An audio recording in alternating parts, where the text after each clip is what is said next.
Nixon's like, listen, I got this great song by Kenny Loggins. It's called Danger Zone. It's not going to be out for another 10 years, but give it to your Air Force pilots because it'll motivate them.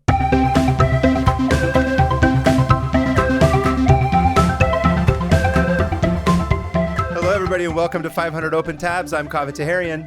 And I'm Hannah Hillam. And welcome back to the show. We hate technology so much. We're both fuming. We're both at the end of our... and then we were like, what do we even say? We don't know how to start the show. We never know how to start the show. So we're coming in hot today. We're coming in hot today. Anytime, here's the thing. If you want to ever be a podcaster, just know as soon as you're ready to record, that's when everything will fall apart and try to destroy you. Yep. Every time. Without exception. Somebody will be noisy. The wind will blow something down and you can't even have internet like that one time. Multiple cement trucks will just show up outside your window. More than one. Like a glitch in the Matrix style. Like that's what happened this morning. Just keep spawning. So I'm filled with rage, but I'm excited to be recording the podcast and hopefully calm down and not be mad at the world outside. Look, we're mature enough to hold two feelings at the same time, which is excitement and rage, and that's okay. Rage is exciting, honestly. I love it. Yes, you're correct. Yeah, it's kind of like my lifeblood. Yeah. I agree. Thank you guys for coming back. We're excited for today's episode. Hannah, I didn't tell you this, but somebody messaged or somebody posted something on Blue Sky about the episode that you did recently about, what was his name? Ahmed Ibn Fadlan? I forget his name. Ibn Fadlan, yeah. Yeah.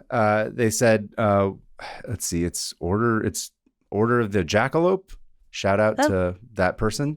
AE Order of the Jackalope. They said, one more fun fact about Ahmed Ibn Fadlan. He eventually gets written into Beowulf by Michael Crichton, who wrote Jurassic Park, and portrayed on screen by Antonio Banderas and then that gets adapted into The 13th Warrior. Oh. I never saw that movie. No. Yeah, but I remember that movie coming out. I didn't really know what it was about, but apparently it's about him. And then they mix in this. It's about him, and they mix the story in with Beowulf, and he's going on some weird adventures and shit. Interesting, but Beowulf. Now I kind of want to watch it. That doesn't matter. I don't know. I think it's some historical fiction. Yeah, it's fiction. It's fact based. I didn't watch it, so I don't know. I just did a quick glance at the summary when I was reading about it, but I thought that was cool. I kind of want to watch the movie now, just out of curiosity of how it lines up to this. We should add it to our list of movies to watch on a live stream. Oh yes, that's right. We need, which I don't remember what else is on there, but we decided several films. Roar, that's right. Roar was going to be on there. Roar is on there. Yeah. That's interesting. Antonio Banderas is handsome fella. Fine. I don't like that I said fine. He's beautiful. I don't like any of this. He's a handsome man. Move on. Yeah. Additionally, at the quick glance that I did do of that movie, it was funny because famous Egyptian actor Omar Sharif apparently did that movie and then was sad because he was like, I can't just keep doing these movies for a paycheck. I don't know what I'm doing. So he took a break from acting as a result of how bad this movie was. Oh, it's a bad movie? Or apparently he felt like the process of making it was bad because he was I need to take some time to focus on me and remember why I even act in the first place because this was not it.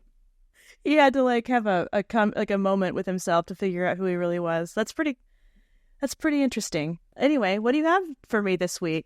Okay, so this week, what do you got? What do you got for us? What do you got for me? So this week, I have something that's a little bit different than what I would normally do. My tab is about the 1976 Tehran UFO incident. Oh. Are you familiar with this? No, I'm not. You're not. So here's the thing. I'm not super into UFO sightings as stories because I don't necessarily find the stories that interesting, like the narratives. No. Well, it's just there's nothing about it that's for me, it's even if it was true, I don't want that to be true. You know? You don't want aliens to exist, you mean? No. Oh, I'm the opposite. I'm I don't care how real or unreal the alien sightings are or how refuted they are by science. I just feel like it's a matter of principle where you should believe that aliens exist. I mean, I do believe they exist, but I'm scared of them. So. Oh, 100% scared for sure. You Yeah. have no idea what they're going to do. But the idea that Oh, people are yeah. like, aliens can never, and I'm like, go away. Like What? you're not fun. Do you know anything? I don't want to hang out with you. Yeah. Yeah. So I tend to not follow the stories because the stories tend to just be really like, somebody saw a thing, and then someone's like, no, that was whatever. They say Men in Black, where he's like, that was gas reflecting off Jupiter and Mars and Venus, and then that was what you, and then they come and flash the memory wipe thing, and it's kind of what they always are. But I had never heard of a weather balloon.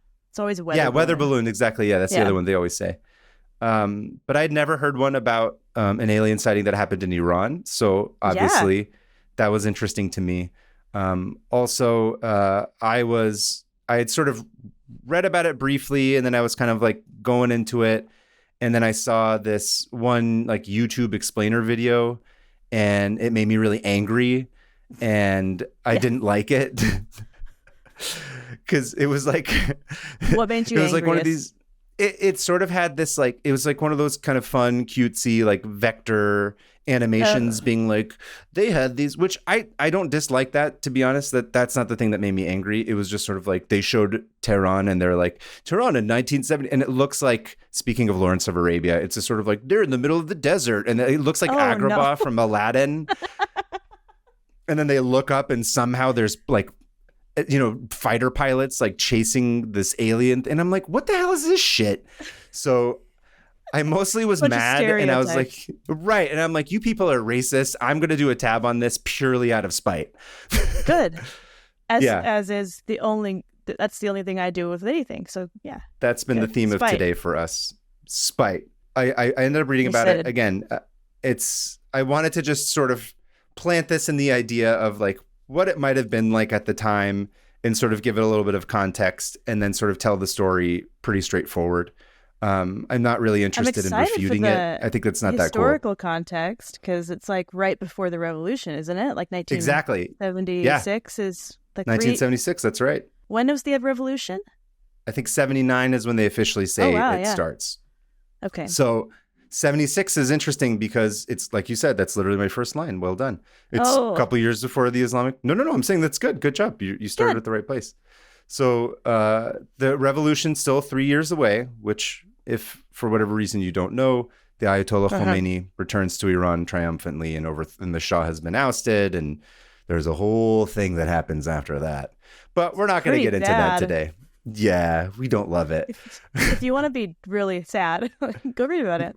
Deeply sad, go read about it. Deeply. Oh, it's just horrific. But anyway, 1976, Iran, as we know it now, was very, very different back then. A young Gugush was in the midst of her meteoric rise to fame. She was sort of like the Beyonce of her day. She was like this cultural icon who sort of, merged together different genres of music and was hugely popular. The original diva with a capital D. I've brought her up. I brought her up on the last podcast on Musical Splaining a bunch too. Oh, really? Oh, look, yeah, she's very, very iconic. Oh, she looks awesome. The capital, Tehran, was still seen as very cosmopolitan, because at that time, the U.S. and Iran were still very tight. They had good diplomatic relations. There were even, this is crazy. I think I've come across this on YouTube, but there used to be ads for direct flights from New York to Tehran, which is the capital of Iran. Oh. So just to think about how different things are. I mean, I can't, as a person born after the Islamic Revolution, admittedly here in the States, but it's like, I can't even fathom that. It's too insane. And you look at it now and you're like, how in the world would that have ever been? Right. You can't fly directly. You literally can't even do it now. It's not allowed. It's sort of like going to Cuba. It's like a pariah state where you have to fly somewhere else and then fly to it. Right. Through somewhere else. Interestingly, of course, by this time, by 76, Nixon was gone, but Nixon and the Shah were super tight. They were pals. Yeah. This is a thing that I'm like weirdly obsessed with. There's all these pictures of Nixon and the Shah together, which are deeply entertaining to me. I need to look. A whole litany of reasons. But the main reason I think it's really funny, it's kind of like it's like a Shakespearean tragedy to me, which is most of what I've mentioned this before about like what's so interesting about Nixon, of just being a fascinating historical figure. Yeah. But seeing Nixon and the Shah together to me is like extra fascinating because it's like, here are these two guys and all these photos. Every time you see them, they're like, we are at the top of our game. Like, we're leaders of the world. We're the best. And like within 5 or 6 years, both of them would just be two of the most like tragically, overthrown and deposed like figures in history. And especially being Iranian American, it's just such a crazy thing for me to see both of those figures at the same time having experienced similar fates. Crazy. Did you ever like look at it and think like, suddenly see all the different ways things could have panned out? Yeah. Like I'm looking at this picture and I'm like, dude, this would be like they're standing next to each other looking very like stoic. This would have been a very different world if this had gone any other direction. Yeah, it's really, me, like you and I talk about this, there's just like an image will just spark like so many different stories and thoughts and like crazy alternative realities. But like that's one that always trips me out, is seeing the two of them. It's such a loaded image, just seeing them like standing there together. You're like, there's so much shit that happened. It's like a little slice of time, and it feels like a weird, otherworldly, like alternate universe. Exactly. Interesting. So I like this picture. Yeah. So that's Iran in the 70s. That's kind of what's going on. And of course, women are free to wear whatever they want. They're encouraged to pursue higher education, and at the same time, dissidents who are unsympathetic to the Shah's regime and gross misuse of the nation's fortune were secretly being kidnapped and tortured by Savak, by their secret police. So 50-50, let's say. Yeah. Kind of, they had some good stuff. They had some horrific stuff. Who doesn't? Who doesn't? Yeah. I kidnap and imprison people all the time. But hey. All the time. I'm still a good person. Yeah. You're not very good at the torture part, but no, you try. I cry a lot. It makes me cry. Yeah. Anyway, the point is, this is not Agrabah. Iran is not Aladdin. You guys got sand, right? Yes. By the way, Iran's a very like geographically diverse country. It's I'm especially sure. like Tehran, the capital. It's like there's mountains right there. Like you don't have mountains in like a sand desert, like right by the city. It doesn't rain. It's a whole thing. It's like this cradle of civilization for a reason. Like right. But there are buildings and there are things getting made. Again, just FYI, in case I'm looking the at people pictures of Tehran. Yeah, I'm showing you. I was going to send you a picture. It's going to sound weird, but this looks like Utah. Interesting. Why do you say that? Like a lot. Like, okay, go look up a picture of Salt Lake City in the winter. I actually just sent you a picture of Azadi Tower, which is Freedom Tower in Iran, which is like that crazy science fiction looking building. Oh, it looks like a Scientologist temple or something. Well, this thing is cool. Yeah, the Azadi Tower was built in the 70s. That was like when that was actually completed. Oh.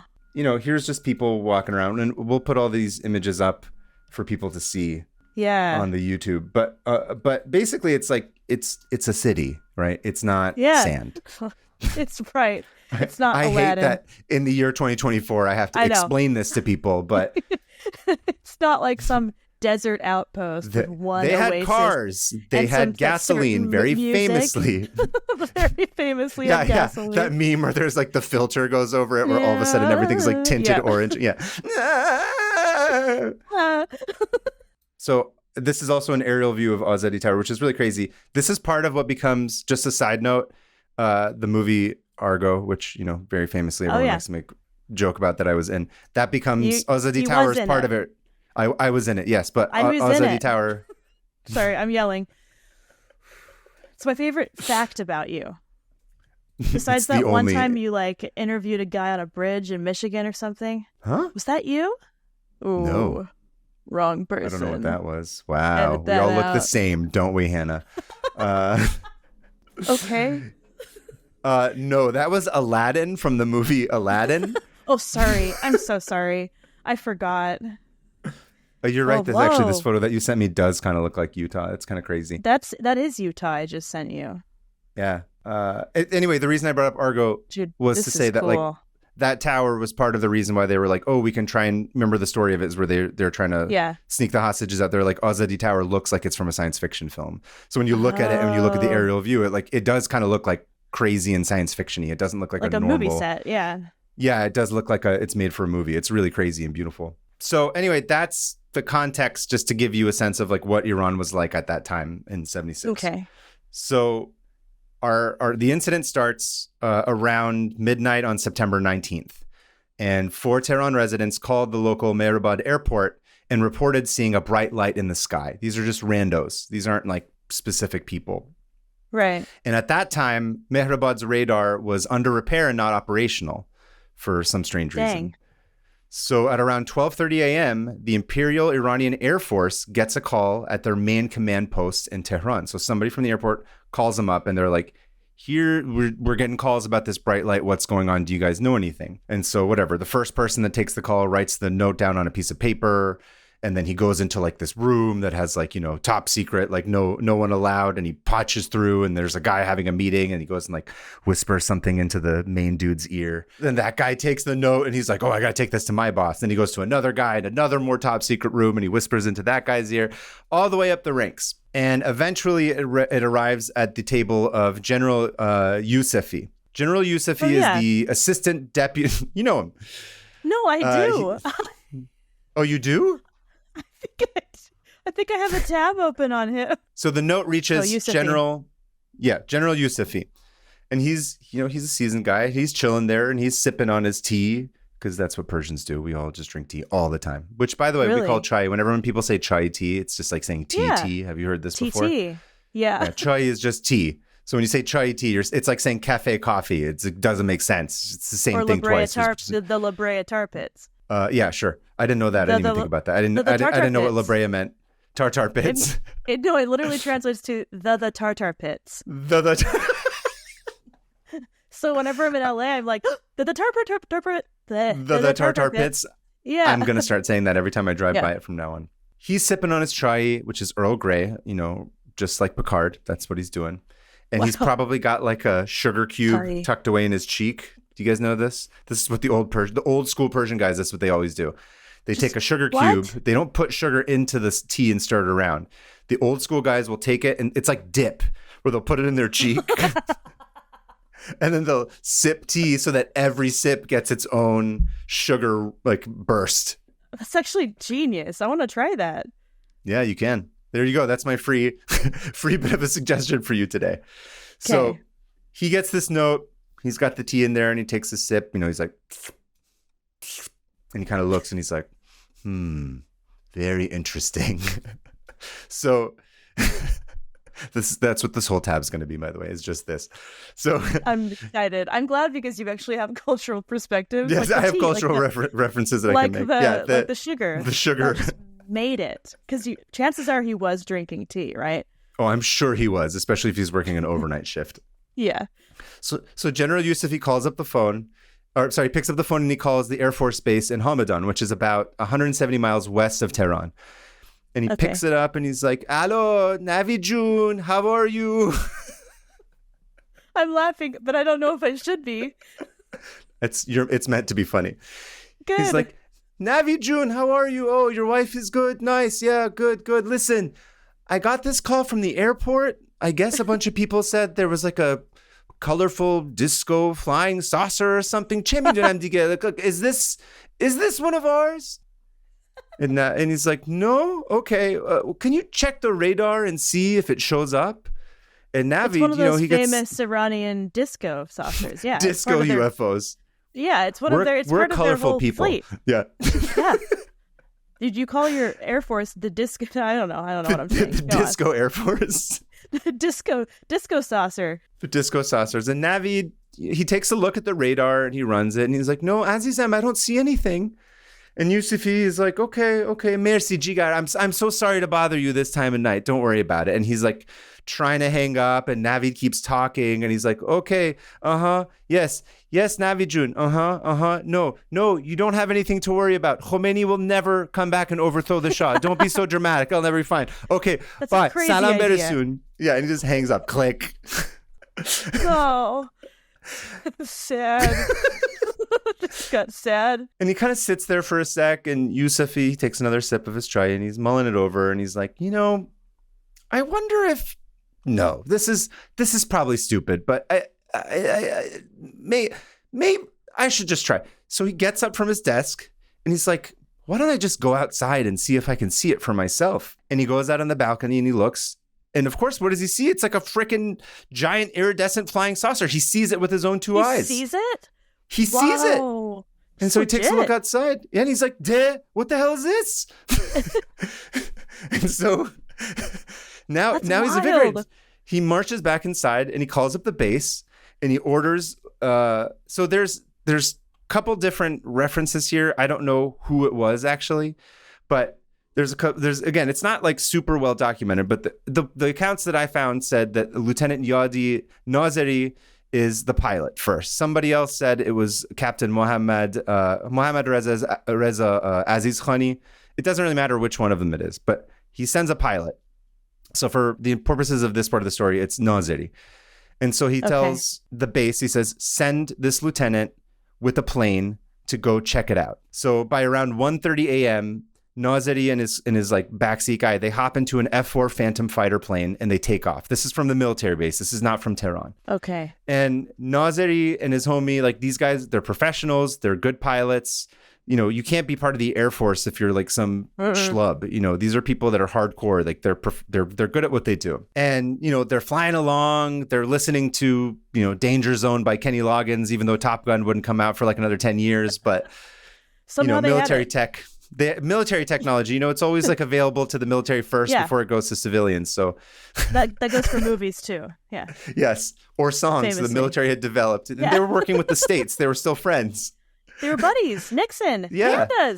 Nixon's like, listen, I got this great song by Kenny Loggins. It's called Danger Zone. It's not going to be out for another 10 years, but give it to your Air Force pilots because it'll motivate them. Oh man, I like your Nixon voice. It's always fun to do a Nixon.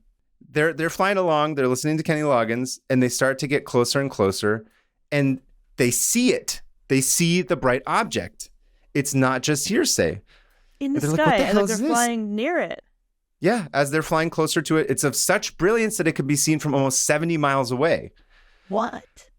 Yeah. And they're getting closer and closer.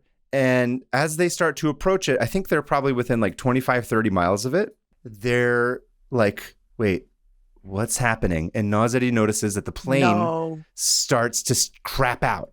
It starts going like the lights are going like off and on, like things are just like beep, beep, like stuff starts wigging out and going crazy. And he's like, bro, what the hell? This isn't even a Boeing plane. This is an actual fighter jet.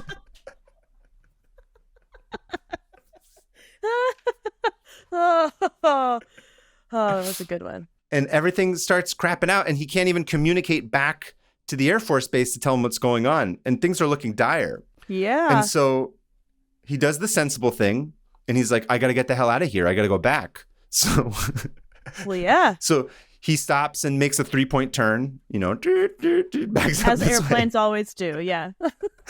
But it's like Austin Powers, and he just does it forever for like 30 or 40 times in the air. 50-point turn. So he's like, da. And he flies back to the Air Force Base in Hamadan. And once he's out of the vicinity of this UFO, suddenly the lights turn back on, stops flickering, and everything starts working normal again. What? And he's like, weird, suspicious. Got chills. This is freaky. Yeah, just like him. Okay. And he lands back at the Air Force Base, calls up Yusufi, who's now on his 4th cup of tea. And 5th sugar cube somehow. Mouth full, like a ham. Full. He's like a chipmunk, just filled. And Yusufi's like this, or just keeps putting in more and more sugar cubes. Yeah. And he's like, I'm not going to back down from this. Because we're Persians, we're crazy, we're nuts. We have to escalate every time. We're extra. Oh, is that not just you? No, it's a cultural thing. We're all like this. Okay. Awesome. He slams another tea, his 4th cup, with like you said, the chipmunk cheek filled with sugar cubes.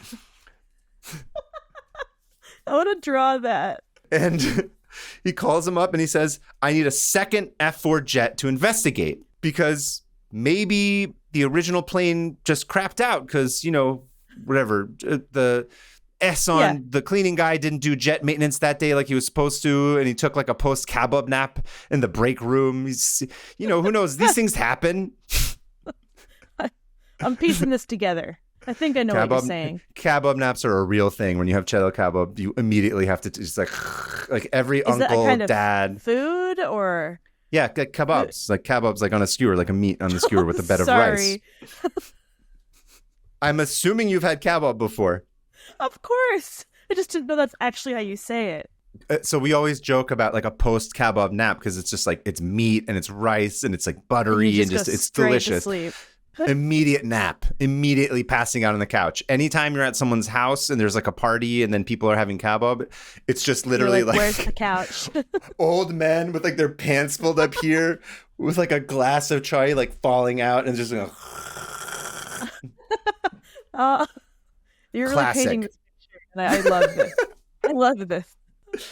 So he's like, maybe S on the guy who was supposed to fix the fighter jets that day had one of those infamous kebab naps. So might have just been one of those.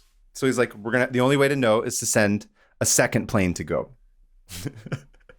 And General Yusufi sends, this time it's Lieutenant Parviz Jafari, which Jafari, the name in Farsi, is always funny to me because it's kind of a homonym. And it also means parsley, like the herb. General Parsley reporting for duty. Literally, yes. So Yusuf is like, I don't want Captain Basil or Private Commander Cilantro. Get me Lieutenant Parsley right now. Chive? Lieutenant Chive? Absolutely not. No. This is a job for Parsley. And he shows up and he's like, Lieutenant Parsley reporting for duty, sir. Bunch of sugar cubes fall out of his mouth. I can't stop thinking of that. Reporting for duty. Anyway, continue. So Jafari, I guess he's like higher ranked or something because he was like, we need to send the big boys in. So Jafari hops in a plane and he flies out and he does the same thing as before. First thing he does is he starts blasting Danger Zone by Kenny Loggins. Of course. It's standard issue among everybody in the military. It was Air Force protocol at the time. And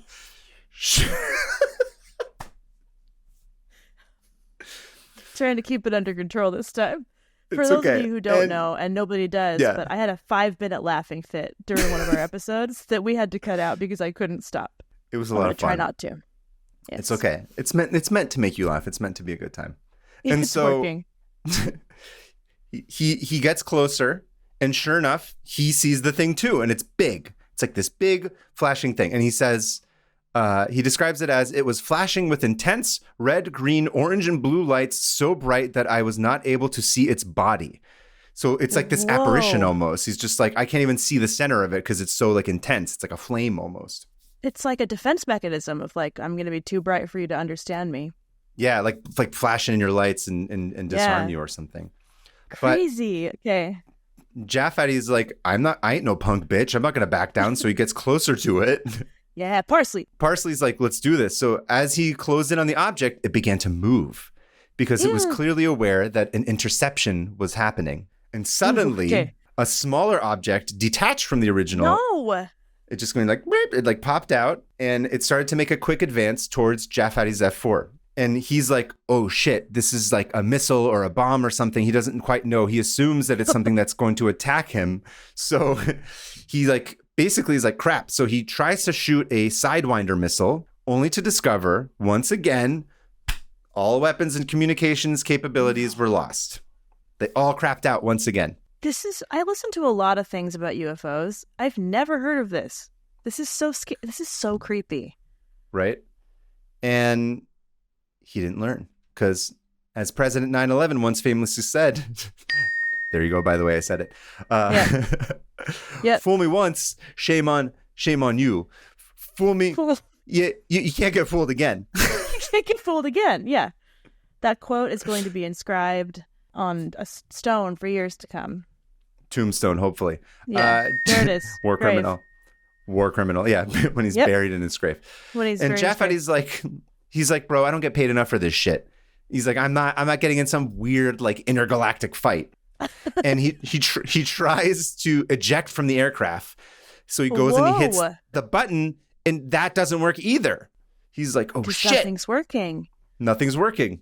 So he turns the jet around Again, Austin Powers, like 50-point turn. Yeah, 50-point turn. And he makes what they call a negative G dive, which, did you ever used to watch the Tailspin cartoon? Oh, so long way back ago? in the day. Yeah. So you remember when Baloo would get chased, he'd be like, we got to do this. And he would do like the dive. That's apparently what that's what a negative G dive is.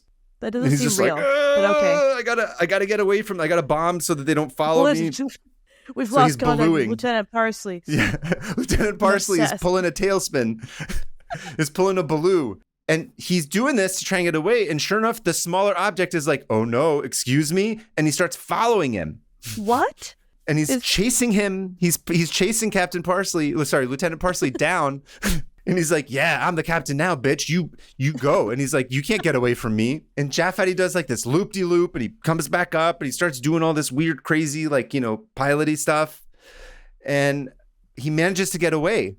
And then the ship, like the mini ship that was following him, he stops and he hangs back and he's like, yeah, you better run, whatever, go. How does it stop? It stops midair? It's aliens. That's basically, I gotta like brush my hair up in like the guy, like, because aliens. Because aliens. And once again, when Jaffa gets away from the main ship, everything in his jet started working again, predictably. But this time, instead of flying all the way back to the Air Force Base in Hamadan, he decides to go to the Mehrabad airport in Tehran, which is where the first sightings were happening in the capital. Right. And as he was going towards that airport, he sees another brightly lit object detach itself from the other side of the giant flying Orbi disco spaceship. And it drops straight down fast as shit. And it looked like it was going to just like fully crash and explode. But right before it hit the ground, it just goes bloop and like gracefully slows down and comes to a gentle rest. What? Yeah. And Jaffat's like, yeah, okay, I don't know. I'm not going to investigate this, but he makes note of like where he was. So he's like, we'll deal with this later. He's like, right now I need to get the hell away from this thing. So I don't get backburner this. Yeah, he's like, what do they say in like corporate speak? They're like, let's circle back to this, hang a lantern on it. Let's save this for a Monday all hands meeting. Yeah, that's what he says. And he approaches Mehrabad Airport, and he noted that, I don't understand what any of this means, but he says that each time they pass through a magnetic bearing of 150 degrees from Mehrabad, they experience interference and experience communications failures. So I think it's sort of like there's another ring of like weird, discombobulating rays that are throwing everything off as he's going in closer to like a hula hoop or something, like around the giant airport. A civilian airliner that was approaching Mehrabad also experienced a loss of communications at that time, position relative to Mehrabad. I have no idea scientifically what any of this means. Doesn't matter, but it's apparently crazy. And remember, this is by this point probably like 2:30 in the morning. So it's been sitting there. It's been like hovering in the air this whole time. It's been chilling for a couple of hours. Scary. And so as Jaffa was on his final approach, he saw yet another object. No, what?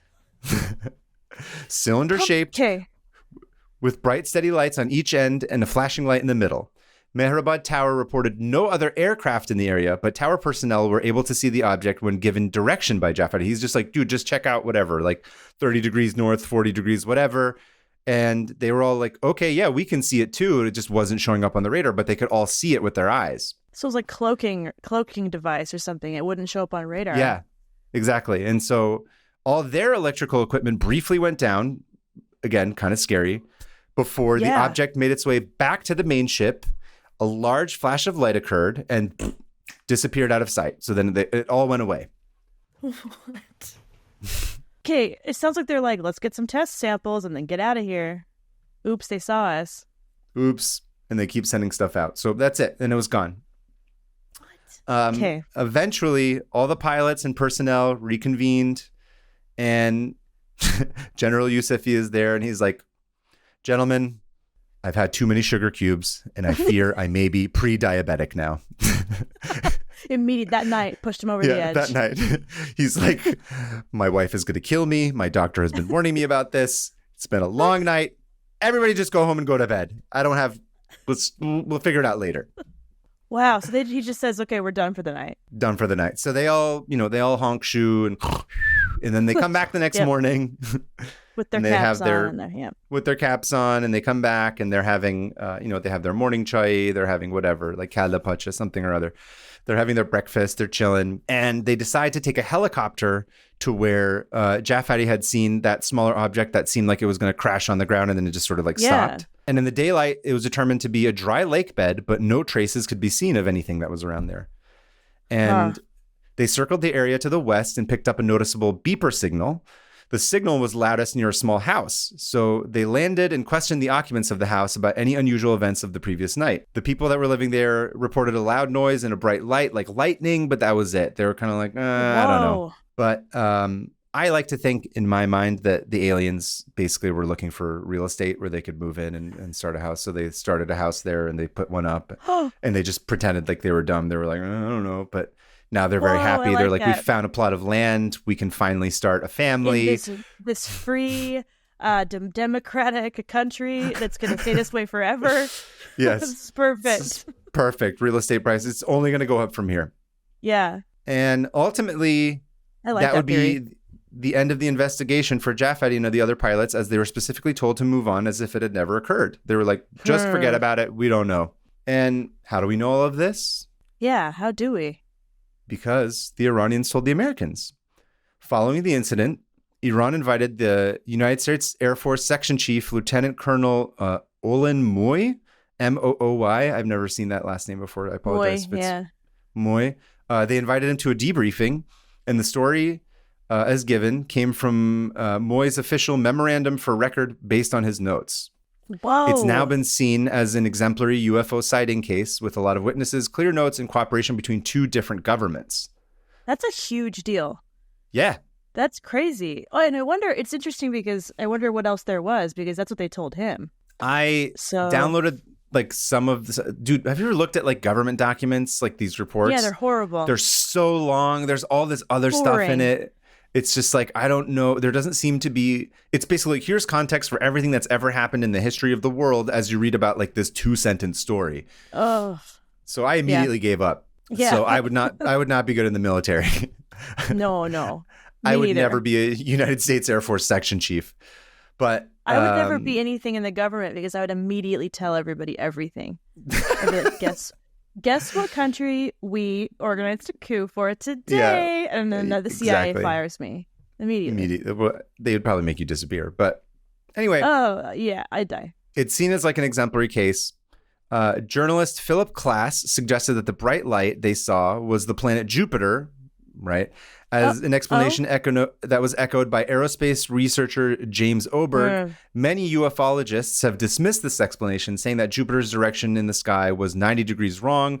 I don't know shit about what any of this means, but have fun. Have at it. Yeah. That's just what they say. In regards to the mini ship / missile things, the little extra ones that came out of the main ship. Or whatever. Canisters. Astronomer Gary Kronk studied years of annual meteor data up to and through 1980. On September 19th, we were at or near the maximums of 2 minor annual showers, the Gamma Piscids and the Southern Piscids, and at the tail end of a third shower, the Eta Draconids. And there was more than enough expected meteoric activity to account for all the reports of falling lights and rapidly moving bright objects. That makes sense. Don't like that. I don't think it makes sense in terms of him getting followed back and forth and all this stuff. And there's a lot of hand wavy kind of shit that I think there's a tinge of a lot of this kind of stuff that tends to be very dismissive that I don't personally like. It tends to just be like, oh, I don't know, the Iranians had some stupid ass ships that were probably working. You know what I mean? You never know. Right. Right. Yeah. Or just I think there's this saying, immediately no, that could never be. That could never be. But, right.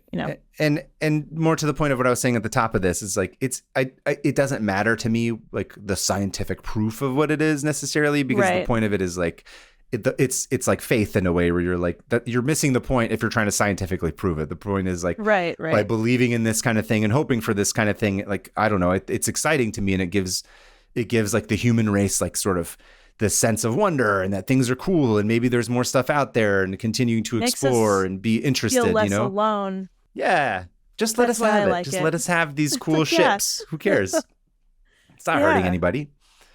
No. And our boy Lieutenant Parsley, Parviz Jaffedi, was like, bro, I know what I saw. And he continued to speak about it publicly. Good. And he even did this talk that was like some military something or other talk here. It's I'll post the link in the show notes. But he does like this thing, and I think it's like 2007. It's like 30 years later. He's still talking about it. So he's like, this is what I saw. He's like, I don't think he doesn't subscribe to the whole like, oh, it was just random meteors. He's just like, bro, I know what we saw. We all of us saw the same shit. Like, yeah.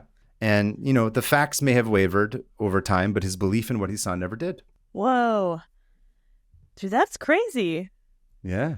People who see UFOs and talk about it, I mean, that's like a crappy, it's pretty much you pretty much ruin your life, like by coming out and being like, no, I know what I saw, because everybody, it's not something you would do for attention. You know right. what I mean? It would be like, it's like, oh, you want your whole life to get ruined by being a pariah in society for believing in aliens? Okay. So like, I don't, you know.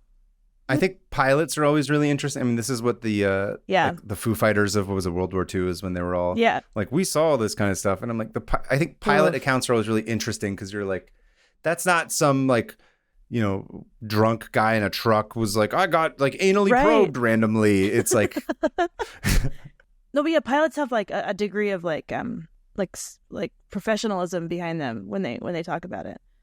And it's also equally interesting to be like, oh, well, when you're, because, you know, they'll try and refute it by being like, pilot. A lot of people that like stuff that I've read tends to be like, pilots are nuts. Like, they're under stress and they're like high up in the air all the time. And like the oxygen's weird and they start hallucinating things. But at the same token, I'm like, pilots spend a lot of time up in the air that like most people don't spend up in the air. So it would seem logical that they would see weird shit that we wouldn't necessarily normally see on the day to day. Just not scientifically, but just sort of extrapolating basic kind of logic of like, I'm like, seems like I would at least kind of believe some of that. Anyway, the point's not to say pilot. Like. Anyway, I thought that was it was an opportunity to tell a story that was not about Aladdin and, you know, people with camels running around seeing like a bright orb in the sky, and not being like, oh, we can't figure that out because we're, you know. Yeah, no, Iran had an airport and an Air Force base and cars and buildings and electricity and running water. And trees. And Believe trees. It or not. So it's nice to hear it not set in New Mexico too, because like all the UFO things are always like, in the southern United States we saw a UFO, but this is like, I've never heard of this before. Like, somewhere in the Middle East. Yeah, I know. That's Middle crazy. Eastern UFO representation matters. That should be your next panel at Comic-Con. That should. Oh, that's a good idea. I'll go ahead and pitch it. Yeah. I'll see if they've got. There are other ones that I mean, kind of my cursory glance at other stuff. There's like something that was in Morocco around the same time. There's this broader theory that I'm not going to get into now, but it was like there were similar things that were happening around this similar time where they're like, oh, this might have all been part of one giant like UFO conspiracy shooting off different stuff in the Middle East. But I was like, this is too much. This is already very long. So I was like, I'm not going to get into that. But anyway, that's my tab for another day. Another tab for another day. About that. Yeah. That was really cool. I'm excited to go read more because I wanted to watch that video and everything. Yeah, thanks to Lieutenant Jaffedi, thanks to our homeboy, Mr. Parsley and Yusufi. Next time you're having some tea, just try putting a sugar cube in your cheek. Seeing if it works, like the old school guys. I'm gonna be an old school guy and do that. I don't drink tea enough though, but I like that image. Yeah. Anyway, that's my tab. What do you got? Awesome. Well, thank you. My tab is a page from Georgia Oglethorpe University's website, and it's about something called the Crypt of Civilization. This is a pretty wild ride. It's one of those tabs where like I kind of skimmed it like a year ago, and I was like, oh, this is kind of cool, and then I got into it, and it's actually insane. So the best kind. And so I had gone back in my tabs, like scrolled all the way back because I was like, I gotta get rid of these sometime. And this one was open right next to the page for list of time capsules. And I remembered I got into a huge like time capsule hole like a year ago. And then I realized there were too many time capsules to keep up with, and I moved on. But this one I kept open. So this is very consistent with you because you're like, oh, what's buried in the ground? Time capsules. Oh, wow. It's a theme. That's why you relate to time capsules so hard. I've I wore a shirt. I themed my shirt after. Nice. After this, Sarah's was seeping into the show. It just says it's a guy in a coffin, and it says "just resting my eyes." Amazing. And it's the closest I could get to something buried in the ground. So it's perfect. I love it. So, the Crypt of Civilization is one of the world's biggest time capsules. And it is buried underneath Oglethorpe University in Georgia. So the whole thing starts with this one guy, and his name is Thornwell Jacobs, one of those great turn of the century. Thorn. Does he spell his name cool? He better. No, he doesn't. He's actually he's nuts. But I'm going to spell his name Thornwell Jacobs. It's all coming around. So, Thornwell, he said? Thornwell Jacobs, yeah. Thornwell Jacobs, got it. Yes. And so he is what some people have referred to as the father of modern time capsules. He had this idea. So what? I had never thought about like who was the first person to come up with a time capsule, and he's just this insane guy being like, what if we buried a bunch of shit in the ground for people to see later? It's not like Treasure, like the pirates who are doing it to like come back later. He's just like, what if we took like my dirty underwear and like half a toilet paper roll and like, you know, my birth certificate and some chocolate bars and dug them in the ground and dug them up 20 years later for fun. Oh, it's that, but add about 6,000 years to it, and then you've got it. Because his idea, and I'm going to get into the details later, but this crypt is an airtight, impenetrable time capsule that was sealed in 1940, and it's scheduled to be open in the year 8113. Oh, I love this. Yeah.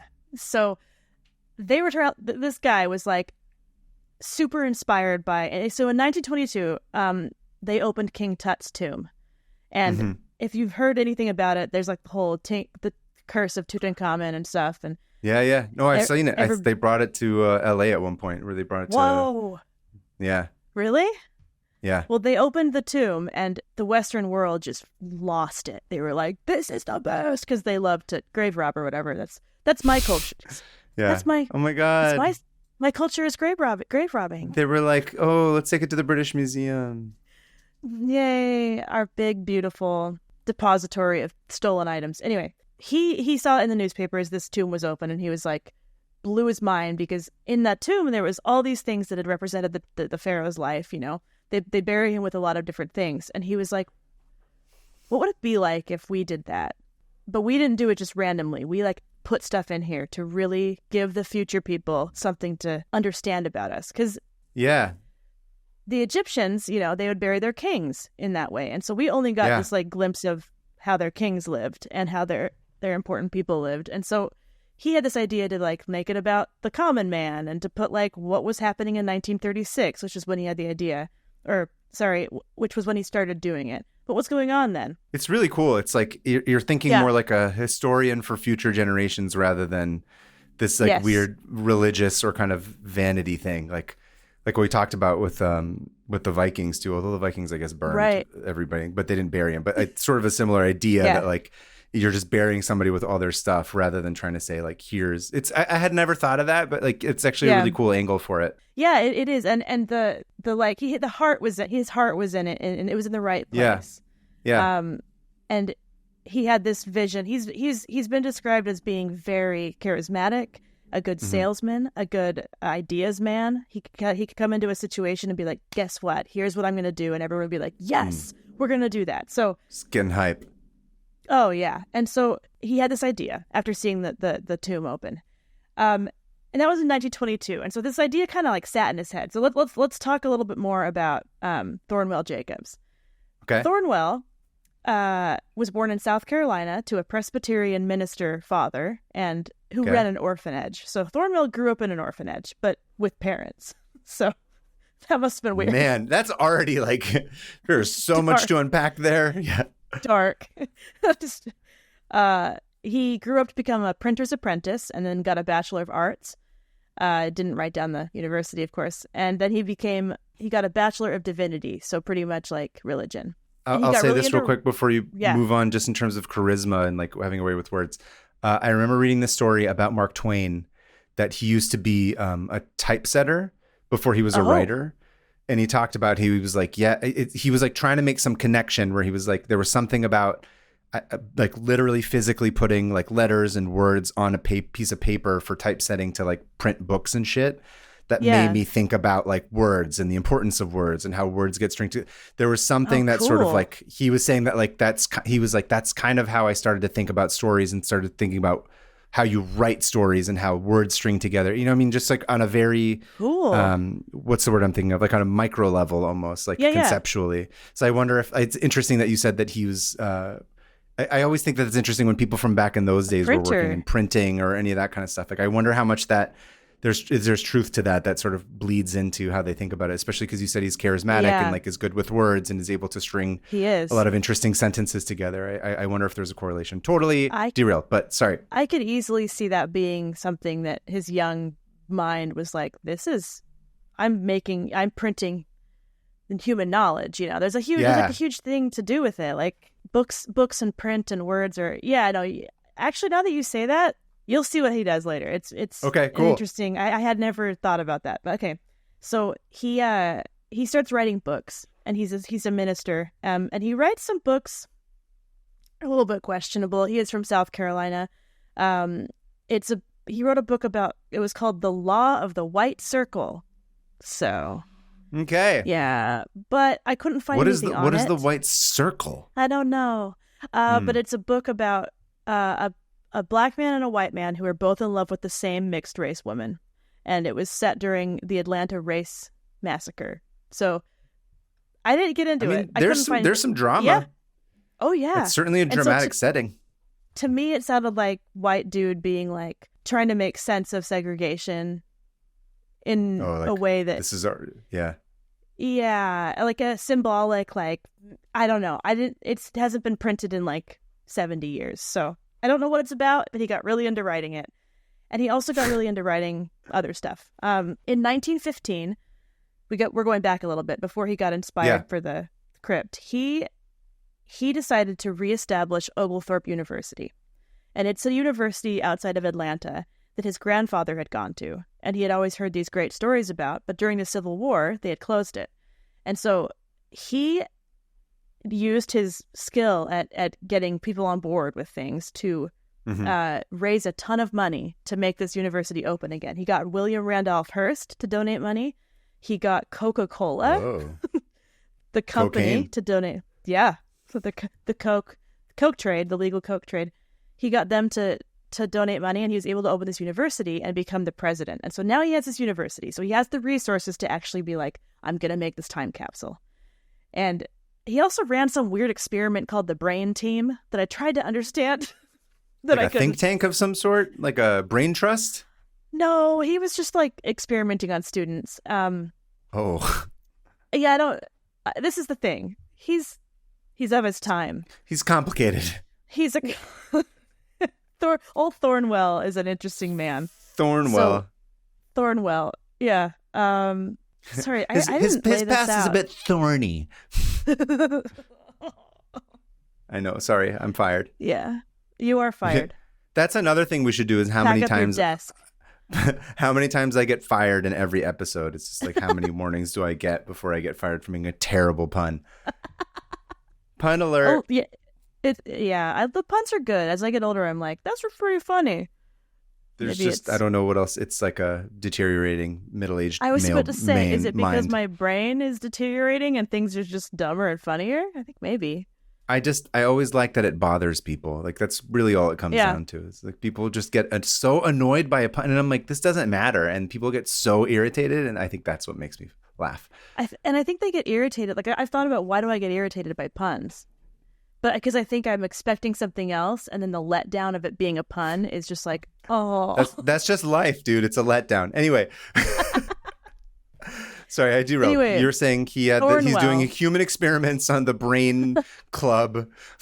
It's like he was like trying to make students like go to class more and less and see who got better after how many hours studied. But okay, he's not like injecting them with like weird stuff into their brains. It's more like social experiments. It's the social experiment, which is like back in the day, you could do a social experiment on anything at any time. As opposed to now where social media companies can just be like, hey, guess what? I have all your information about every single pattern you have, including when you're going to be pregnant and you don't even know it yet. And we're going to show you ads for that.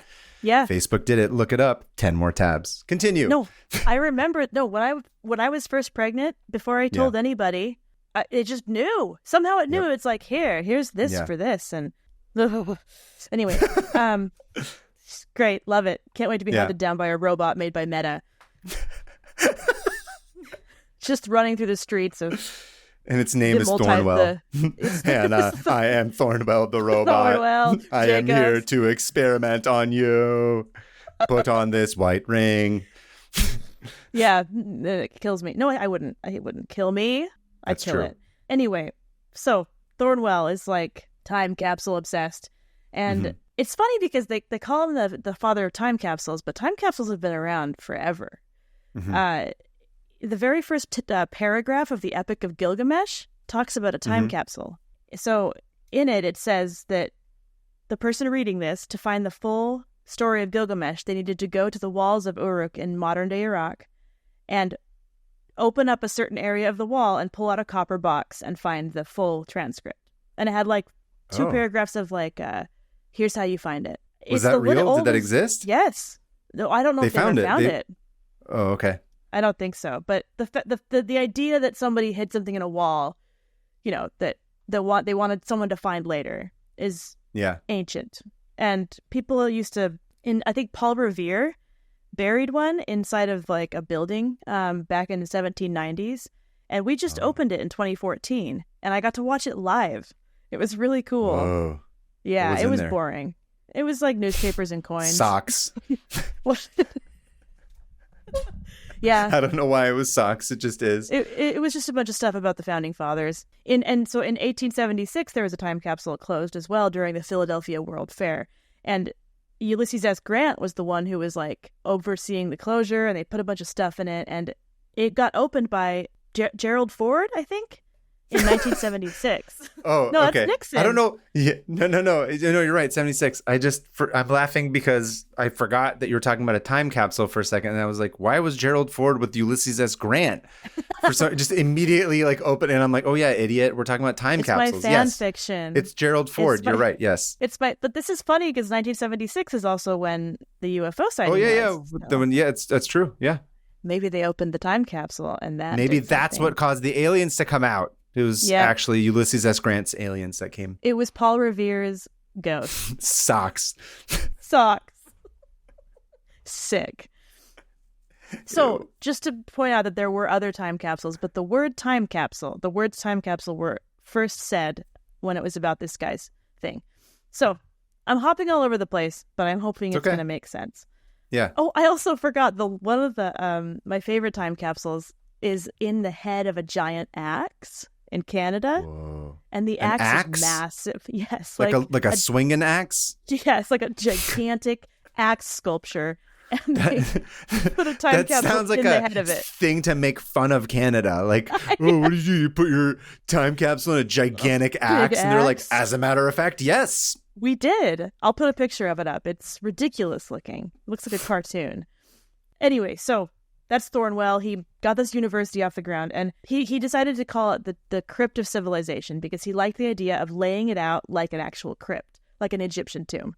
And he was there like, well, when do you want to open this? And he's like, oh, I don't know, in the year 8,000 something. And he figured it out because he did a bunch of calculations, and he was like, math, or however people do math.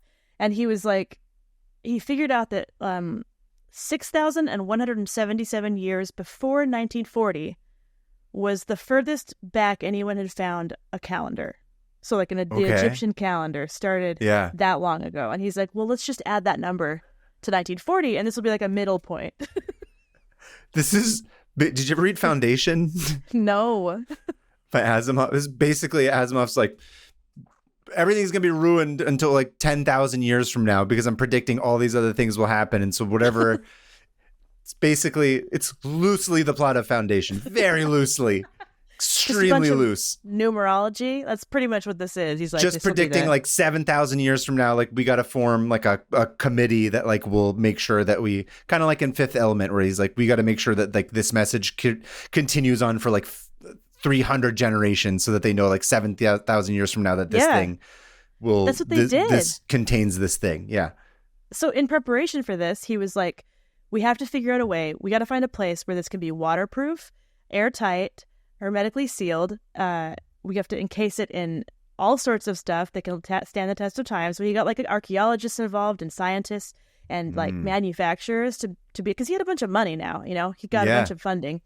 Part of the funding was from, funny enough, the Rosicrucian order. Are you familiar with the Rosicrucian? Yeah. They're like a cult. So, and they're actually based near me. So how convenient. Basically what you're saying is that you're the founder of the Rosicrucian order. You're the leader of them. I did have an insane recurring dream that I was being inducted into their order for like a week. And then I was like, should I go there? And I was like, you're no, like, meh. This is how cult leaders are born. And I'm not into that. I don't want to be that. Anyway, point is, I say point is a lot. The Rosicrucians. The Rosicrucians were like, if partially... you put some of our scriptures and books in there, we'll give you money. And he was like, sure. Smart. So this is why these dudes last for like hundreds and thousands of years, because they keep their eye on the prize. What do they always say? They're like, you can't think years, you got to think centuries. That's what great civilizations do. That's what he's doing. And so he was like, well, here are the problems. The English language is going to go away or change so much that they can't understand it. So how are we going to explain to these people how to open this, where it is, in a language that they would understand? Because 95% of time capsules are forgotten within the first 10 years of being buried. That makes sense. Yeah. So people just forget. And he was like, we want to make it so when they find this, that they can actually be like, whether or not they're like primitive again, or if they're super advanced, or if it's an alien society. Because he even mentioned that. He's like, or somebody from a different planet. And everyone's like, to make it like it needs to be like a IKEA assembly guide for furniture, but like to opening up the actual thing. Literally what he did.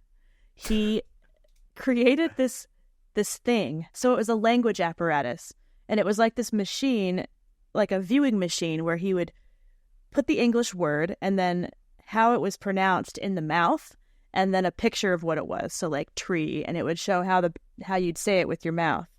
Oh, like whoa.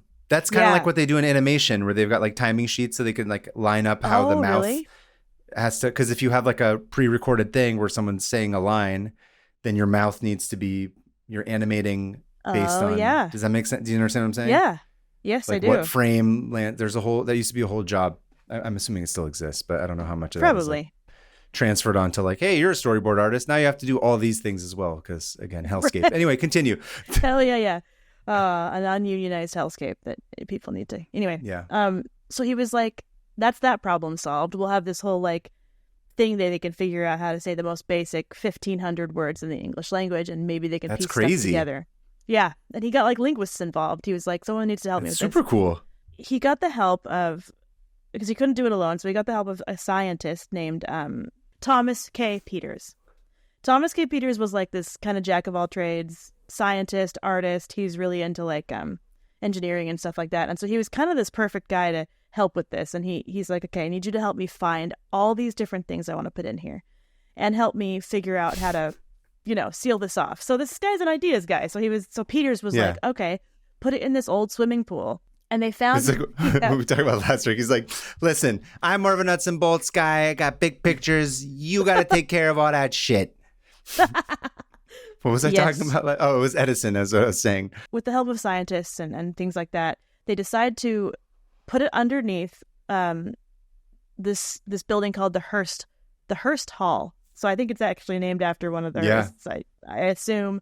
And there was a swimming pool in the basement.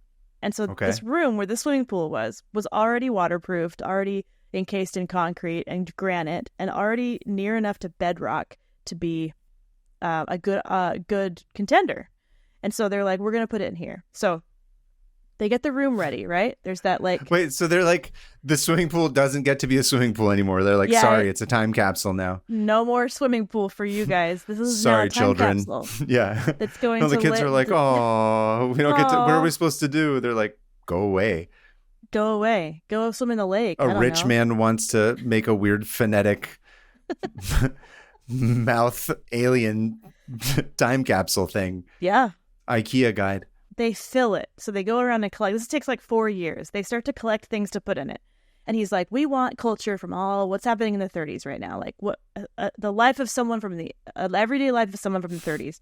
So they put movies in there. They put scripts. They put books. They put a ton of books, like tons. Like mostly a lot of them are Christian. They also put the Quran in there. They put a bunch of Rosicrucian stuff. So it's a bunch of like weird cult stuff. They had to. And navigational instruments, aviation instruments, just a bunch of stuff that people used every day. Radios, phonographs, and a bunch of records that they could play on the phonograph with a very detailed IKEA instructions on how to use it. So some of these records they put in there were of birds chirping, Artie Shaw, the musician, a couple transcriptions from like world leaders. And here's my favorite. At that time, some of those world leaders were not people we wanted to transcribe. Do you want to know which world leaders got recorded and put in this crypt? I'll take a guess, but continue, yes. It's Hitler, Mussolini, and... oh, good. Yeah. I'm glad we saved that. So Hitler's voice... For 7,000 years. Hitler's voice is entombed in this time capsule for the next 8,000 years. 6,000 years. Piece of shit got what he wanted. I know, right? Oh no, this isn't. Anyway, they filled it with I know. They filled it with drawings, makeup, a woman's purse, the contents of a woman's purse, just a bunch of plastic figurines. Like one of them was like Donald Duck. I thought you were going to say a bunch of plastic straws. That would be part of our time capsule from now. They can kill turtles. Future turtles as well. A set of scales, a pocket watch, cigarette lighter, a bunch of cigarettes, a wristwatch, Lincoln Logs. So they put a bunch of toys in there. A flashlight. Then here's the weird one. They put a bunch of miniature mannequins with popular styles of the day. Underneath these glass Beauty and the Beast rose domes. You know, the thing they put the rose in and Beauty and the Beast. Little did they know that one of those mannequins would come to life like Kim Cattrall in the 1980s film Mannequin. And she's like, I've been trapped in here for 8,000 years. And then comes out and is like, what is going on? And there are thousands of things in here. And aluminum foil in there. There's just a bunch of cameras. So just dental floss stuff that people use every day. And here's one. Edison's original... one of Edison's original inventions. So that guy's in there. A patent? Yes, actually. There were patents in there. There were dishes. Anything you could think of from, like, pictures just walking into a thrift store and being like, we're going to put all this in a tomb. That's pretty much the 1930s, yeah. Yeah. So it took 4 years to fill this up. And when they did, it was 1940. And they were like, well, what should we write to the future? How do we, like... We're kind of at a crappy time. Like, there's a whole world war going on.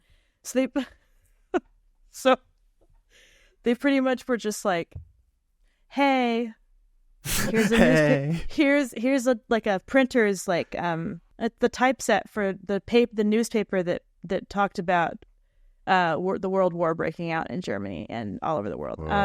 So they put that in there and said, well, this just started. Let's hope we don't bury our own civilization. And then they called it good. So they pretty much left the future on a cliffhanger and also put Hitler in there. So they fill with all this stuff and then they take all the oxygen. All I'm just thinking of is like in the future, 7,000 years from now, Nazism is finally eradicated. And then some person opens up this thing.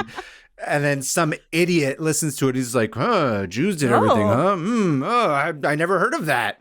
And then you're like, no, it repeats because of this idiot. It's back because it wasn't even like the end of the war stuff. So, you know, there was no resolution. I mean, and if it's going to be anything like the Egyptian tombs, then everything else is going to be destroyed. They're not going to be able to find anything else. Ugh. You know, so it's just whatever's in there. Maybe time capsules are a terrible idea. Well, there's a bunch of critics of time capsules being like, hey, this is a bunch of junk that means nothing. And at best, they're going to open it up and be like, oh, interesting. Yeah. Like, what's this? What is this for? I mean, I think that's a little bit harsh because if I opened a time capsule from 7,000 years ago, I'd be extremely excited. Yeah. I would be over the moon, even if it was full of like socks or coins. So Thornwell was socks filled with coins. It's just the original weapons from 7,000 years ago, just swinging socks around. Sock warfare. War socks. I like that. And I watched this video of somebody who went to visit this tomb because here's the crazy thing: after they sealed it, they pulled all the oxygen out of it with like something.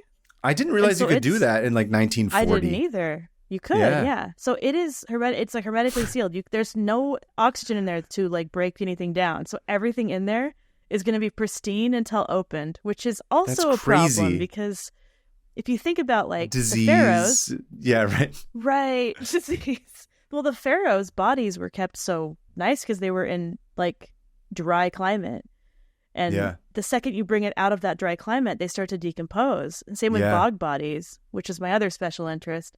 Bog bodies. Yeah. That's going to be another one.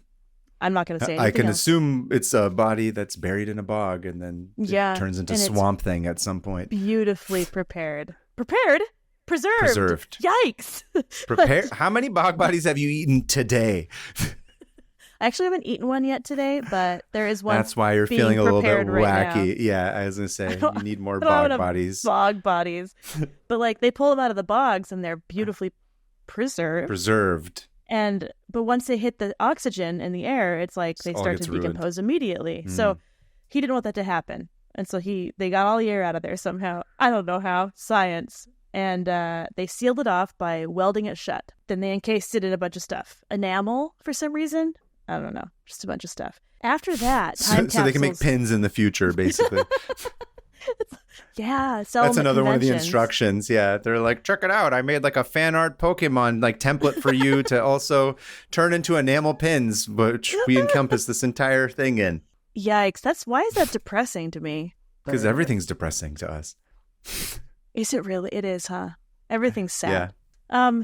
So they seal this off, and it kind of kickstarts this whole time capsule obsession. And so ever since this, it was all over the papers. He had made some deal with Scientific American that if they gave money, then they could like come and report on it exclusively. It was all over, and people were obsessed. And so everyone starts doing time capsules in a way less good, like not as good. Yeah. And when they're not able to vacuum seal everything in the same way. Then instead they're like, we're putting this in the cornerstone of this building in this tiny town in Ohio. In this bog. And we're putting... What? Honestly, I didn't mean this. I mean this. Throw me in the bog when I'm dead. Throw you in the bog is a nice evolution of bury me in the ground. I kind of like throw me in the bog. Put me in the ground, throw me in the bog. And I mean that. Throw me in the bog. Okay. I want to be put into the peat bog. You want to be preserved. Somewhere in England. We're going to throw you in the bog with a bunch of socks. And I want to be like this. And so when they dig me up, they're like, what does that mean? So here's the so this company, Westinghouse. Have you heard of Westinghouse? Yeah, I remember Westinghouse. Yeah, back then in 1939, before they even sealed the Crypt of Civilization, they caught wind of this and they're like, we're going to do that too. So they made these like little canisters full of stuff, and they were like, these are called time bombs. And then the war broke out, and they're like, we can't call these time bombs anymore. We're calling this a time capsule. And that's how the name came to be. Oh, it's not even, what did he call it originally? The Thorn? Crypt. The Crypt. Yeah. Crypt, that's right. Okay. Crypt of Civilization. But time capsule was invented, the word was said because they were like, it was the PC version of time bomb. Yeah. It was too insensitive. We need to workshop this. Like, bomb. This is a capsule.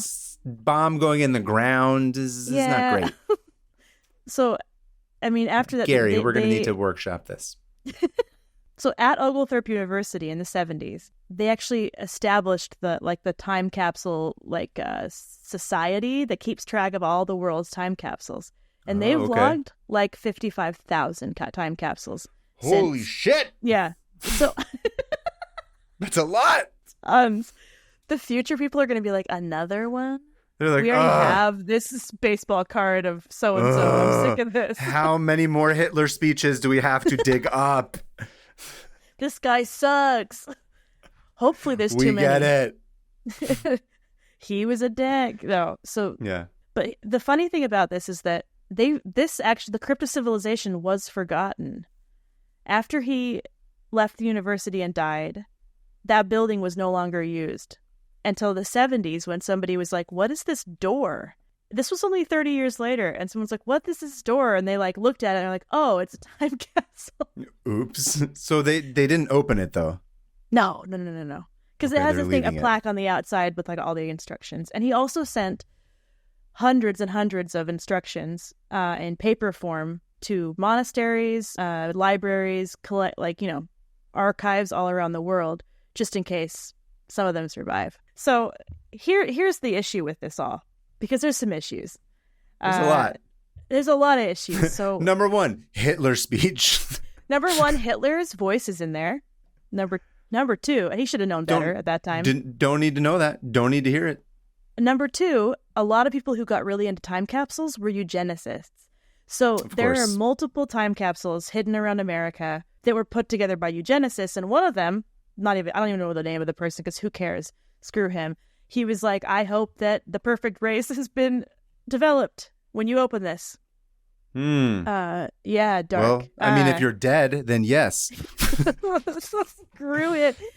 So that was an issue because everyone at the time was like, oh, we want the future to see us as what we want to be seen as. This bunch of white people.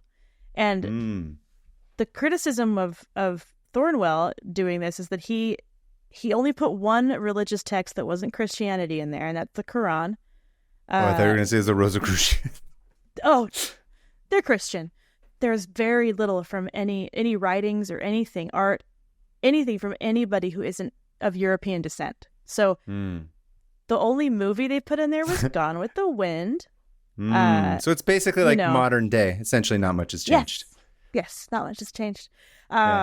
And so these people are going to open, whoever opens this is going to be like, oh, this civilization was into slavery because of this movie. And Holocausting.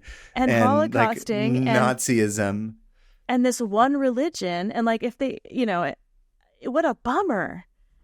What a bummer. Listen, this is why you got to have diverse panels, because they always say, I think when you have a panel of people, I think they say the number is like you got to have at least 3 of each.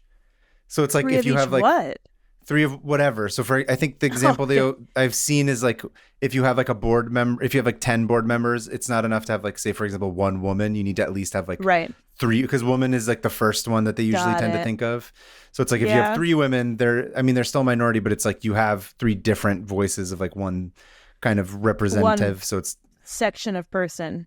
Right. So it's not just like, oh, like you're not a monolith. You're like, well, this lady thinks that. So men are like, what? Different women can have different opinions on things? I don't. If there's 2, then they sort of try to pit them against each other, but they're like, oh, there's too many shrill voices at once. I don't understand. It must be something I have to listen to. Yeah. Perhaps I should consult a book and read more. That was like when the Me Too thing happened and everyone was like saying Me Too. I had multiple guys on my timeline being like, I just had no idea. I had no idea this happened to anybody. And it was like, I remember just having to sit there for a second and be like, oh, we've had very different experiences. You're like, that's crazy. Where have you been? Anyway. Yeah, so if you had 3 women on his panel, that's just an example. It could have been 3 anything, or 3 Jewish people.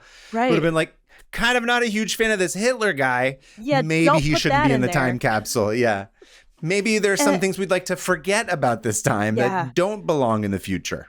Because at that point, we weren't in World War II yet, but we were kind of, a lot of people were on Hitler's side in America. More than what's they that thing? Talk about. They were at the Madison Square Garden. The Nazis had like the American Nazis, right?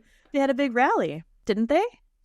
Yeah, and that's what I'm saying. People... I think I'm not making that up. I'm saying I'm pretty sure it was Madison Square Garden. They had like a Nazi rally specifically. That was a very famous thing. Yep, Lindbergh. Anyway, the point is Henry Ford. Anyway, yeah. So a bunch of people were already like, oh, maybe Hitler's kind of, And so a year later, they go to war, and it pushes people to the right, the quote unquote right side of history. And things were fine from then on. Everything got fixed. Yeah, I haven't talked. Yeah, everything. We're good. We're a perfectly everything equal worked society. out. The aliens that find that tomb are going to be like, this is a utopia. No, just kidding. The racist aliens. I guess I never thought about like the aliens that come here could just be like alien white supremacists. Yeah, they could be alien Nazis. I think it's interesting because they're going off of these pieces of paper that he handed out. Yeah. Right? As far as like the list of what's in there. So this could also, I'm just going to put this out there, it could theoretically be an 8,000-year-old prank where like he says there's all this shit in there and then they open it up 8,000 years from now and there's like again, that can be staged. But then like after they took the photos, there's a giant confetti bomb or something or like a makeup bomb or something. And then they open it or they just get covered in like Nickelodeon like slime. And they're like, haha, sucker. You open this stupid tomb. Yeah. There's nothing in here. Thing. Joke's on you. That's awesome. Or someone farted in there. Like everyone just farted over and over again. And then they sealed it shut. A fart capsule. The Crypt of Flatulation. I don't know. The Crypt of Flatulation. There it is. There you go. Just like in Labyrinth. We should do a time capsule and just do that. A fart capsule. Right now. We should go around. Yeah. Put farts in different jars. Oh, that's true. She did. I think she got she had to go to the hospital. She screwed up her stomach because she was she ate a bunch of crap. Yeah. Man, that was a ride. I was excited about time capsules at the beginning, and then now I'm like, I kind of don't like them anymore now. Yep. That was a journey. I had the same experience, like getting really into all of this, and I was like, this guy has some cool ideas, but then it's like, maybe not. It just, and I get that he said like, this is what our society looks like right now. I get that's that. true. Like, there is value to that. I agree, even if it's especially if it's uncomfortable. Yeah. He wrote about that. He wrote that in like the description of it, like this is what times are like at this moment, as what he saw as unbiased or whatever. But yeah, and those were the world leaders of the time. So like, and no, he shouldn't have. But like looking at it, if you're in 1936, you're like, oh yeah, that crazy guy over there. Don't like him, but he's the world leader. And then aged badly. No, but also it gives you context, right? Like if you did a time capsule of 2020 to just be like, well, I don't like Trump, but I don't want him in here, and be like, this is it's historical thing context. That's like the architect of this entire context of what's happening. It would be insane to not include him in there. Right. And the world was like the world was feeling like it was ending. Like after the First World War, everyone's like, we're never going to do that again. That was horrible. Yeah. And then we immediately did. Immediately. 11 years later, they're like, should we do this again? They're like, let's go for it. Let's make it worse. And so the whole world felt like it was ending. So of course they were like, this is what's happening. Like I would do the same thing, but I get it. Yeah. It's hard because it's complicated. First of all, I think this is very complicated. Yeah. And there's a huge bias. Like I got really into thinking about this, and like if I did a time capsule, like I wouldn't even know what to put in it to represent all of humanity. Certainly not just white people stuff. No, I would just put all my books, and then I would put a link to my website to be like, you can purchase these books here, and then set up my bank account so that when someone purchases those books in the future, it goes to my hopefully descendants that exist, and then they'll get a ping. Descendants, yeah, you just got a time capsule payment. Speaking of descendants, they also said that any descendant of anyone who helped construct it or who was there when they closed it can be the first people to open it. Oh, that's cool. So, I thought they were going to be like, needs to be murdered so that there's no trace back to anybody other than the guy Thornwell. But if you think about like 6,000 years ago, we know nothing. And if we somehow don't nuclear, bomb the whole world to death, like I doubt we're even going to remember stuff. People forget stuff after 2 generations. I don't know. It's optimistic. Just a shameless self-promotion. If you're interested in these topics and more, you can read the Permafriends graphic novel series, which deals with this exact topic. Yes, it does. That's available true. on Human Extinction. blacksmithfilms.com. Human Extinction. These are the graphic novel books. Yeah. These are the books that I wrote and illustrated that literally have to do exactly with this. Is that what you said was literally the idea, is that like, what if we're not around to explain why the hell we were the way that we were, and then humans are just gone, and then robots and weird animals are like, they have no idea, and they take it and run. They just have to like make best of that. Was they don't even care. They don't even care. That's the point. We do not matter in the history of the universe, which is why I thought it was a funny idea. I kind of think that might be what it's going to be like if this ever gets opened.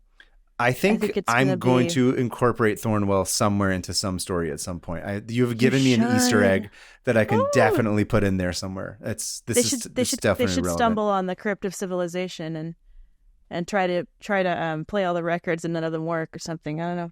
Or just use them as frisbees. It also kind of reminds me it's similar to what what's his name, like Sagan and all those guys are doing for when they set out the rocket, not the rockets, like the Voyager and the satellites and stuff. Like, here's the gold record. Here's like it's similar, but it's interesting to have it be like 7,000 years in the future for Earth rather than like some alien race somewhere. It's a different way to think about it.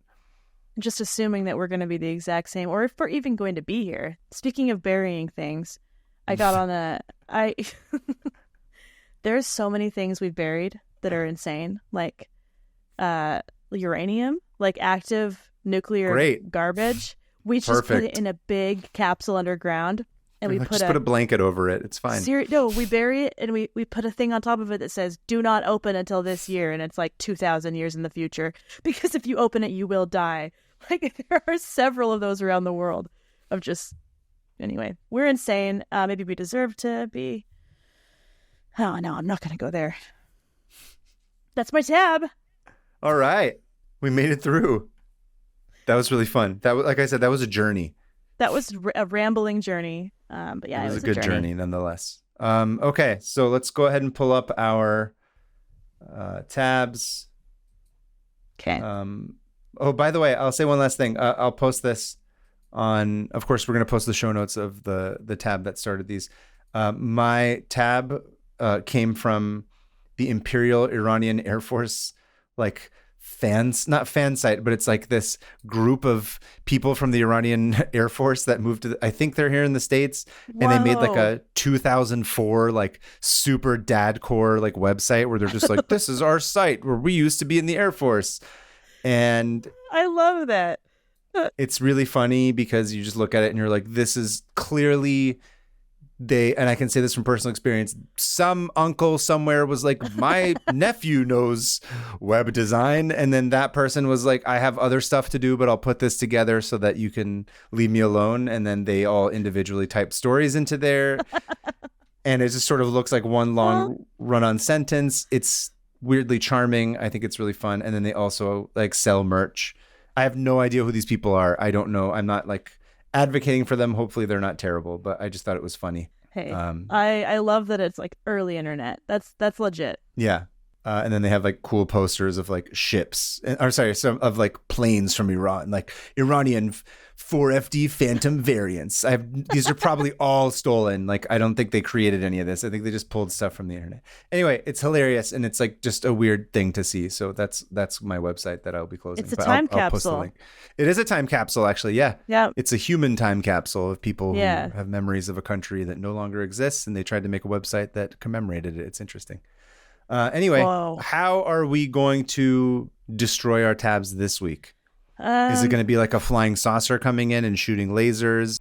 Yeah, I think you should just do like pew, pew, pew, pew, pew, pew. Okay, a UFO shooting just lasers and blowing up our tabs. Obliterating them, putting holes through them. Yeah. Are you ready to go? You go ahead and count us down. Okay. 3, 2, 1. Closed. Goodbye. Close that time capsule. Close the time capsule. Get the aliens back home. Dunzo. Okay. That was very nice. Moving on to listener emails. I'll go first. So our first email is from Ella from Western Australia. Hey, we're collecting very people. Exciting. I'm Ella from Western Australia, as I just said. Amongst immense entertainment, your podcast has baffled many of my friends. I assumed as chaotic, neurodiverse people, all our phones were bursting at the seams with open tabs. Turns out I'm the only one with 100 plus tabs open. Whoops. They all think it's very strange that I don't close them. You're not the only one. I've also experienced this too. Like I have a couple of friends where I was like, I'm sure you would have a million tabs open. And they're like, and they don't. What? And they don't. It's strange. It's not many of my friends. They're like, interesting. So it's a show about like Wikipedia? I was like, no. These are not people who like have their lives together, by the way. These are people who are just as chaotic as us. And for some reason, when it comes to tabs, are like, absolutely not. No, we're not. Which is my thing with you, with your texts. Like, I'm like, absolutely not. I can't have any notifications on text. I immediately have to read them. I can't function until they're all gone. Yeah. Haven't I explained? I've figured out why that is. Like, my ADHD brain just assigns all of the it turns all of the little red circles or whatever, the notifications. It becomes part of the landscape. It becomes part of the whole. And so I look at it and my brain has already decided that's how it's supposed to be. Interesting. And mine is like it's a prison. Mine is like it's guilt yelling at you. Each number that increases is like, you're not dealing with your life. You need to do this immediately. Because what if someone's dead or or there's like a bomb about to go off, or there's a time bomb, time capsule, whatever. Or there's aliens and I missed the text. Well, that's different. Yeah. Yeah. It's all panic-induced anxiety. Yeah. I have a lot of that. Continuing on I don't. with Ella. Anyways, my tab, Ella says it's not me. My tab that I'm closing today is an article about how in 2007, a man in Western Sydney stole a privately owned tank from someone else and went on a rampage through at least 5 suburbs at 2 a.m. It took police. Didn't that happen in LA too? Probably. Oh, the steamroller guy. Never mind. Steamroller guy? I don't remember the steamroller guy. Continue. I'll find it out. I'll find out. Okay. It took police 90 minutes to arrest him. Meanwhile, he took out telephone wires and a power substation, but the chase only ended when the man stalled the vehicle. It's funny that Ella says, it's funny that she's like, it's crazy that someone could privately own a tank. And I'm like, as an American, that is absolutely not crazy. Yeah. That sounds just about right. Like, unfortunately, yeah. But this did happen in San Diego in 1985. With a tank? Somebody drove a tank around until the police shot him. It's really sad. Ooh, okay. Yeah, America. Right. So she says kind of crazy that someone can privately own a tank/armored vehicle in the outer suburbs of Sydney, and that the chase only stopped when he stalled the tank. Thanks. I mean, it's a tank. How are you going to stop a tank? You can't with another tank. Literally a tank. That's the whole. Yeah, you're going to have to get another tank. Yeah. Thanks for all the facts and thoughts, Ella. Smiley face. Done in the old school way, which is a colon with a closing parenthetical. Oh, nice. I appreciate that old school style. Thank you, Ella. Thank you, Ella. We're really excited to have a friend out in Western Australia. I hope you enjoyed the bull shark story, because that was the Australian one that we did so far. Oh yeah, that was in Queensland. Maybe more fun stories. I think that was on the east side of Australia, but it's in Australia nonetheless. I mean, that's the only one we've talked about Australia so far on the show. That's true. Which is weird because usually like a bunch of crazy stories are from Australia. But okay, thanks, Ella. Mine is from Erica, and she's from Provo, Utah, and also one of my best friends. So,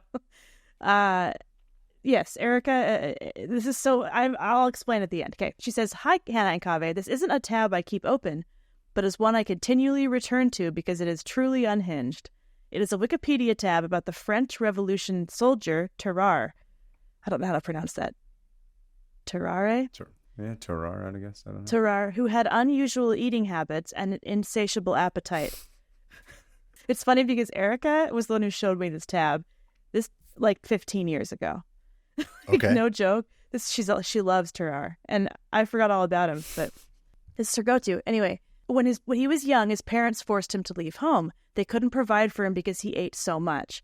Things he ate include a meal intended for 15 people, stones. What? Oh, yeah. Stones? Just wait. Stones, an entire basket of apples, live animals, including snakes, puppies, lizards, eels, and cats. Your face. Food from rubbish heaps and gutters and offal. At one point, he was taken to the hospital due to an intestinal obstruction. While he was at the hospital, he attempted to... This is disgusting. He attempted to drink blood from patients and bodies at the morgue. Oh, guys, really? I'm just very confused. Yeah. There's no, a I don't care. thing. I'm not like grossed out. I'm just sort of okay, like, what? I don't. Are you good? No. I'm very like, I don't understand how this works. I'm like, I've never heard of something like this. He was ejected from the hospital when he was suspected of eating a toddler. He's Erica. His unusual skill was used in the war to send important documents. He would swallow documents, go through enemy lines, and then pass them because he didn't speak German. Oh, he's like a drug mule, basically. Yeah, and couldn't be interrogated. Some thought he must have some sort of mental illness, but he was never diagnosed. The description, this is still probably going. Ate the doctor that was trying to diagnose him. Yeah, probably. The description of his appearance was nightmarish. Quote, unusually soft hair, an abnormally large mouth, heavily stained teeth and lips that were almost invisible. When he had not eaten, his skin hung so loosely that he could wrap the fold of his skin from his abdomen around his waist. Is this real? When full, his abdomen distended like a huge balloon. The skin of his cheek... I can't know if I can read this. The skin of his cheeks was wrinkled and hung loosely, and when stretched out, he could put 12 whole eggs or apples in his mouth. Or 100 sugar cubes. Sugar cubes. I was going to say, how many? His body was hot to the touch, and he sweated heavily. He constantly smelled bad. He was described as stinking to a degree that he could not be endured within a distance of 20 paces. The smell became noticeably worse after he'd eaten. His eyes and cheeks became bloodshot. A visible vapor rose from his body, and he became lethargic, during which time he belched noisily, and his jaws made swallowing motions. Post-kebab nap, like I said. He had chronic diarrhea, which... Oh, Erica. I wish I could tell you guys everything about me and Erica's relationship, because most of our relationship has been trying to gross each other out over the years. And she did something truly so gross that I haven't been able to think of anything better. And I'll get into that later. But this is also really gross. Okay. He had chronic diarrhea, which was said to be fetid beyond all conception. He eventually... Fetid? Like celebrated? Like... No. Like fetid, like F-E-T-I-D, like disgusting. Oh, I like the idea of them fetting his diarrhea, where they're like, this deserves a party for how putrid your diarrhea is. He eventually died from tuberculosis. And an extreme... Oh, that's what killed him. Yeah. Prior to his death, he swallowed a golden fork. The fork was not found upon dissecting him. Erica. Aliens. From Erica. There's the link, and I remember reading about this the last time she talked to me about it. Every few years, she's like, remember this guy? But I don't remember all the stuff about diarrhea. Anyway. Heavily fetid, just remember. He had diarrhea parties. He had parties in honor of his diarrhea. Everyone was there. Everyone. All of his friends. But I know all of his friends. He had some disorder that caused him to be insatiably hungry. Like he was always craving food or something. I saw some other person had it or something, but... Did they say what year or how old he was when he died? Let's find out. It's not super important, but I just was curious. Like, did he die young, or this is... Are you seeing died, the diarrhea party? He was 25 when he died. Okay, yeah, that sucks. That sucks up. Anyway, Erica, thank you for the lovely image of a diarrhea party. Sorry, diarrhea celebration, I should say. A celebration of diarrhea. A career. Tarar, is that his name? Tarar, yeah. Oh, geez. Century of diarrhea. It's like an award ceremony. Anyway, yes. Thank you, Erica. We got to wrap it up, right? Yes. Sorry. All right, everybody. I feel like we should end it now before this goes further off the rails. Are we both fired? Yes, we're both fired until further notice. We'll see if we get rehired back for the next week. Thank you guys for listening. As always, please watch us on YouTube. We have the video. I don't care. I'm just going to keep going through this. I'm going to make it through. We're on YouTube. Go watch the videos. Follow our sponsor links. Tell your friends about the podcast. Tell your enemies. Tell your therapist. Tell your psychic, so on and so forth. Follow us on the Discord. Subscribe and rate. Also, our friend Joe made the 500 Open Roads Google list, Google Maps thing that you can follow. It's really fun. He put together a list of places that we've talked about on the podcast, and they'll just show up. So if you join it, you can see everywhere that we've talked about. So if it's somewhere that's close to you, maybe you can pop it into the old Google Maps and go on a road trip, listen to the episode. All the information about the corresponding episode is also there. I think that's going to be a fun project that we're just going to keep building out further and further and further. So if you haven't joined that already, go ahead and do that. Additionally, we are at 500 Open Tabs on Twitter and Instagram. Oh, of course. I keep forgetting now. If you have an email, if you have a closed tab submission, please send it to us. 500opentabs@gmail.com. That's 500 open tabs. Let us know what give us like a quick little blurb. Send us the link and let us know where you're from, because as always, we love to know where you guys are. It makes us feel more connected. Even if it's about a guy who eats everything. Especially. And you can also follow us. I'm at Hannah Hillam on everything. I'm at PermaFriends on Instagram. Just only follow me there. It's fine. Everywhere else is pointless. And although PermaFriends is a great book series, so also buy his books. Speaking of books, buy my book too. It's up for pre-sale. Buy both of our books. Spend money buying books. What's my website? My website's blacksmithfilms.com. Blacksmith Films, So go check it out there if you're interested. Anyway, I guess that is it. That's the end of our show. Thank you for bearing through this. Yeah. This was a fun one. Sure. It's a roller coaster. It always is with me. That's true. Remember to keep it Josie, and remember that Iran is not Agrabah. We are not Aladdin. Right. Iranians have electricity and running water and buildings and cars. Places outside of America are complex cultures. Outside of Europe, we should say it. Yeah, you're right. Yeah. Outside of the Western Do not build a time capsule with Aladdin paraphernalia being like, this is what Iran was like in 1970s. Anyway, thanks for listening, everybody. See you at the next one. Bye.